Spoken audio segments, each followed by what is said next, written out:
Okay guys, so you clicked on this video because you want to find out more about termination bars and when you can use them.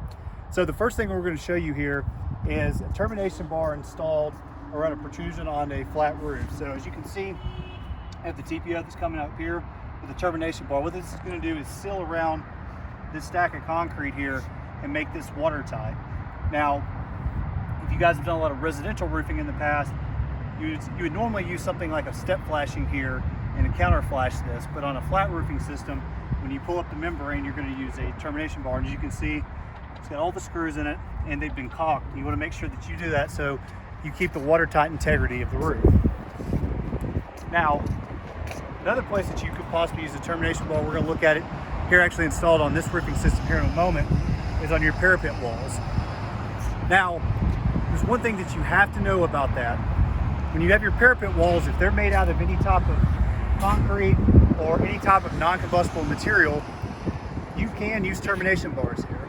However, if it's made out of wood or any combustible material, you have to make sure that you're going to be doing an overlap with some type of metal cap.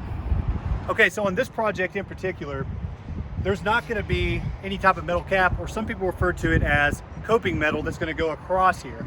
Now, if this project had wood parapet walls, which this one does, and we were going to overlap to actually secure this parapet wall, then we would put metal coping here. We would not use a termination bar.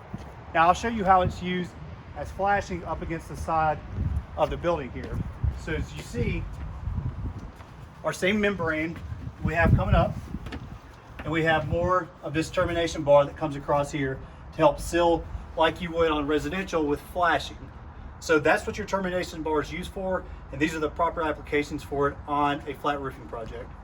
Hey, thanks a lot for watching the video, guys. If you're one of our subscribers, thanks again for coming back and watching more of our videos. Please give us a thumbs up, it really helps out the channel. If you haven't subscribed yet, here is your official invitation to click the button below to subscribe to our channel. As always, at Digital Roofing Innovations, we believe in using a modern approach with traditional values. Have a great day.